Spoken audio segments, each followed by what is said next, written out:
sing darane Lailatul Qadar iku malam diturunno Quran. Quran turune iku piro? Ya macam-macam, ra Ramadan yo bolak. Lah tapi ono kelas-kelas premium, ono kelas umum, kelas umum wis pokoke Ramadan. Sing ganjil, ganjile dipilih salah sitok. Berarti itu pembatasan apa? Nah Quran dhewe turun coba surat paling terkenal, ayat paling terkenal al-yauma akmaltu lakum turun tanggal berapa? Tanggal 9 Arafah Dzulhijjah haji wada. Padahal ta'rif Lailatul Qadar lail Allah unzila fihil Quran. Ya tapi ilmu ini mari debat biasa. Semua wong ora takoi wong Gus nuzulan tanggal berapa 17. Lailatul Qadar tanggal 21. Ya jare nuzulul Quran yo pas Lailatul Qadar. Wong-wong lak muni bingung nopo wong. Nah aku sira bingung. Lho ki ora tau mikir jajal. Nuzulul Quran sing resmi ning kitab-kitab tanggal piro? 17. Lailatul Qadar tanggal. Padahal Lailatul Qadar disifati apa? Malam turune. Anu ki ora tau bingung ngono. Ya tak bedhek ya. Nuzulul Quran tanggal piro? Sing resmi cara kitab-kitab 17 Ramadan. Lailatul Qadar sing resmi 21 nganti 29. Terus Lailatul Qadar iku wulan apa? Wulan diturunkannya Al-Qur'an. Berarti tanggal piro? Bocah dijak pinter ya kan inna anzalnahu fi lailatul qadar. Saya ora takok. Nuzulul Quran tanggal piro?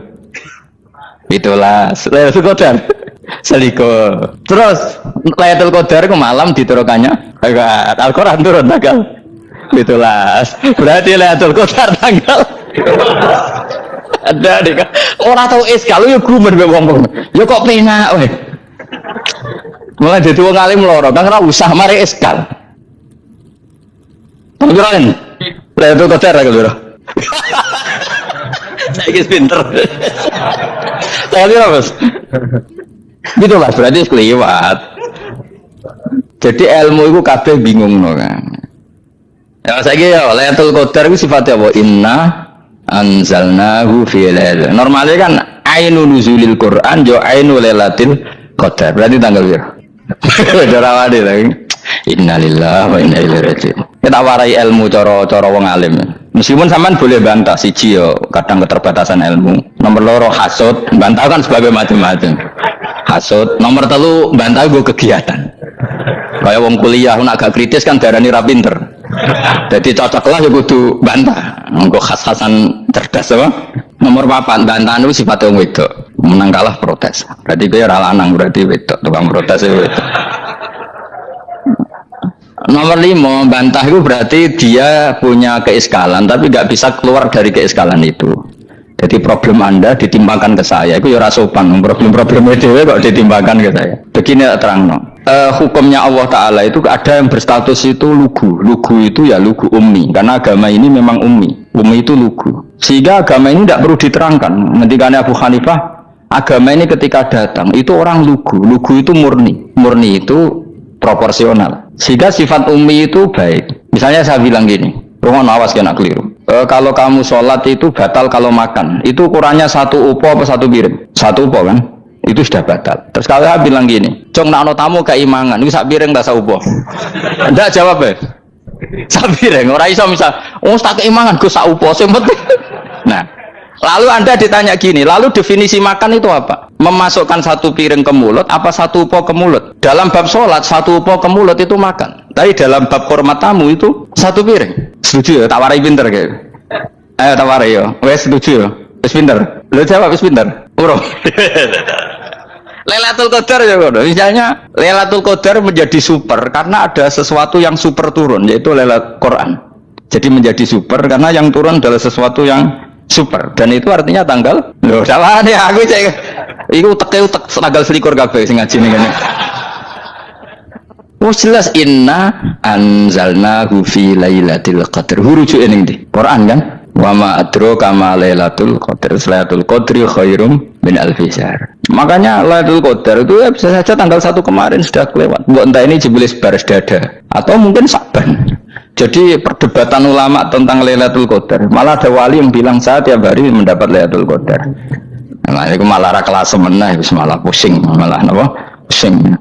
Udah gak usah mikir itu. Jadi hukumnya Allah itu ada 2. Ada hukum itu lugu dan ini bagus. Makanya saya itu penangan saya terbaik dalam membela Allah dan Rasul. Saya ulang lagi, kenangan saya terbalik dalam membela Allah dan Rasul itu masalah faraid. Dulu mungkin banyak yang ingat lah ketika, nah kata Imam Haromen gurunya Ghazali, agama itu kadang dinuna dinul ajais, kita ikut yang lugu saja. Allah bilang lelaki dapat 2 bagian dari perempuan, ya lelaki ya yang punya alat kelamin, perempuan yang punya haji, ya sudah gitu aja, gak usah repot-repot. Kenapa begitu? Ya sudah seperti itu. Nanti lama-lama gini kalau diterusin. Ada seorang dokter fikih perempuan, dia menguasai fikih sholat. Ruhin lanang tapi gak menguasai fikih sholat. Rohnya mau pesolatan misalnya. Lalu yang jadi imam siapa kalau berdasar prestasi? Perempuan dong, karena dia doktoral fikih sholat. Dia menguasai aneh-anehnya sholat. Goro ibu masaili sholat dia menguasai. Sementara Ruhin takoi sholat itu apa Ruhin? Pokoknya ini gugus ngadeg terus lugu. Terus ngadeg balik. Apa? Ada ngulon. Nak salam ngalerin. Dia tahunya hanya itu dok. Lalu kalau nuruti imam sholat adalah yang terpandai dalam fikih sholat, tentu yang imami perempuan. Tapi agama ini tidak seperti itu. Pokoknya wong lanang imami wong itu. Jadi makanya kata Imam Haromen dinuna dinul ajais. Sampai Said Muhammad itu sering ngutip beliau gini kan, Allahumma imanan ka imanil ajais, ya Allah. Semoga iman saya menerima konsep engkau itu ka imanil ajais. Imannya wong wedok-wedok sing lugu. Ajus itu perempuan lugu yang sudah sepuh. Jadi misalnya ngukur anak seneng ya anak kono gedang goreng, ngekei duit, ya lugu saja. Itu bagus. Daripada kamu pakai argumentasi, karena argumentasi ini sebetulnya kelihatan cerdas, tapi ada kebodohan masif. Karena tadi, kalau hak waris kita otak-atik dengan prestasi, maka yang pro empati akan protes. Paham ya? Masa yang sudah kerja dikasih banyak, yang idiot enggak? Tapi kalau berdasar empati juga aneh. Masa dapat warisan harus goblok dulu, harus kecelakaan dulu. Maka Rasulullah pernah ngendikan ketika ditanya, lalu warisannya untuk siapa ya Rasulullah? Nabi jawabnya lucu, fali aula rojulin dakarin. Jadi Nabi sempat ngendikan kata rojul, kemudian direvisi dakarin, fali aula rojulin dakarin. Semua ulama ngendikan dakarin di sini adalah badal. Nabi ngendikan rojulin, kemudian Nabi ingat kalau rojul itu identik dengan lelaki dewasa, apa? Kemudian Nabi mengulang lagi dakarin, tidak harus dewasa, yang penting lelaki. Jadi meskipun baru lahir, kalau dalam keadaan baru lahir namanya apa? Kan dakarin kan? Belum bisa dikatakan rojul. Paham ya? Nabi ngulang 2 kali. Fali aula rojulin dakarin. Ini penting saya utarakan supaya clear.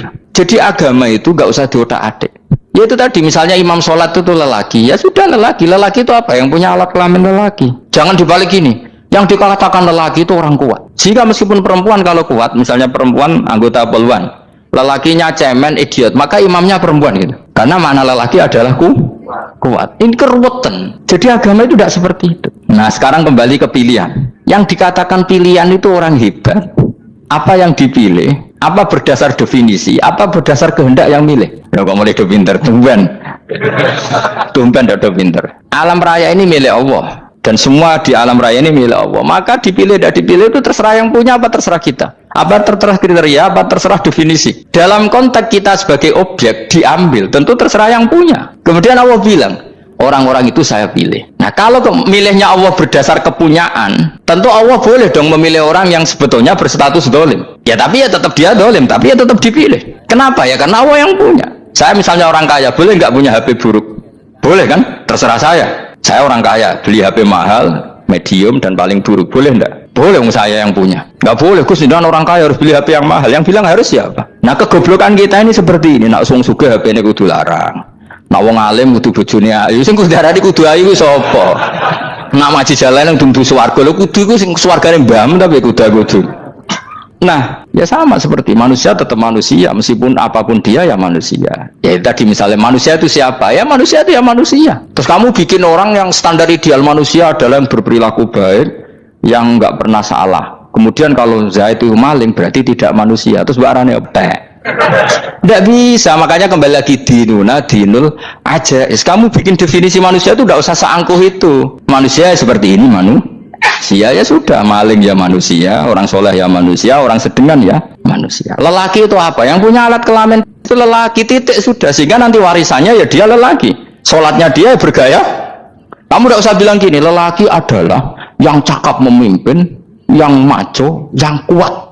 Jika kalau tidak seperti itu namanya perempuan. Terus kamu membolehkan yang seperti ini jadi makmumnya perempuan, imamnya perempuan sing maco. Kacau enggak kalau agama nuruti logika-logika itu? Enggak, jawab aja. Kacau. Lalu lucunya sekarang banyak kecerdasan yang mengarah ke sana. Makanya agama ini jadi kacau karena sudah ada dinul ajais. Agama ini agama ummi. Ya agama ini agama ummi. Kata Allah huwallazi ba'atsa fil ummiyin. Ummiyin itu lugu itu polos. Jadi kalau orang polos misalnya gini. Ini apa? Kira-kira kalau jawab orang polos ini. Jam. Bagus kan jam? Jam untuk apa? Penunjuk waktu ya sudah seperti itu. Tapi kalau orang engkek, ini itu apa jam? Itu barang murahan. Bulat kan oleh jawab. Mau numpak mobil carry itu apa? Itu black melaku. Yang mobil itu Alphard. Jadi kacau. Nggak boleh agama dibawa ke sana. Apa? Agama di sana dibawa ke sana. Nah itu madzhabnya ahli sunnah apa? Wal jamaah. Ketika Rasulullah ngendikan la yu'minu ahadukum hatta yuhibba li akhi, orang kok diarti ini orang iman. Jika yang menyala itu tidak iman, tidak seperti itu cara mengartikan ahli sunnah wal jamaah. Karena status itu tidak pernah hilang. Yang hilang hanya kesempurnaannya. Paham ya? Kesempurnaan kita jalani manusia hilang karena kita maling, karena jadi koruptor, tapi tetap kita manusia. Kesempurnaan kita sebagai orang mukmin hilang kalau kita fasik, tapi kita tetap mukmin. Paham ya? Makanya setiap hadis gitu kata ahli sunnah la yu'minu imanan kamilan. Wis dong ya. Dong. Ya terus alhamdulillah subhanallah. Ya udah alim malam 22. Malam Lailatul.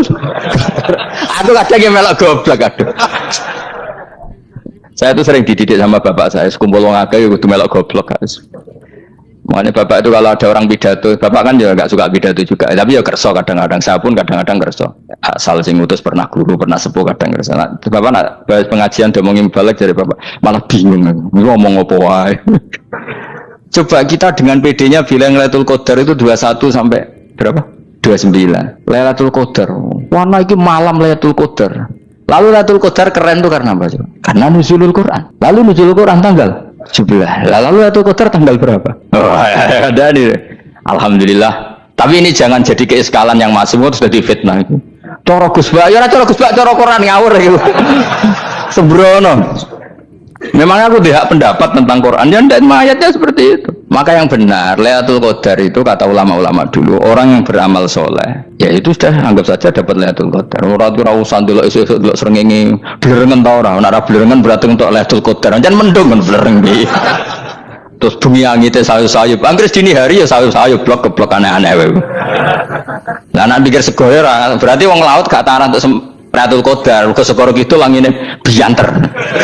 Lah nek ning Dieng ya mesti sayup. Mau angin dok gunung wis kesel tadi harus sayup-sayup. Gawe ukuran ojo ngono, gawe ukuran ngono rak wong Dieng lho yang ngrasa entuk Lailatul Qadar tiba wong Segoro Kidul. Ke Segoro Kidul angine apa? Buanter. Padahal alamate ya sayup-sayup. Mana-mana. Mesti alamat ngono iku ora ngono. Maksudnya ayat iku Kanjeng Nabi mbak dawuh ngono, maksudnya ora ngono. Wis dong ya.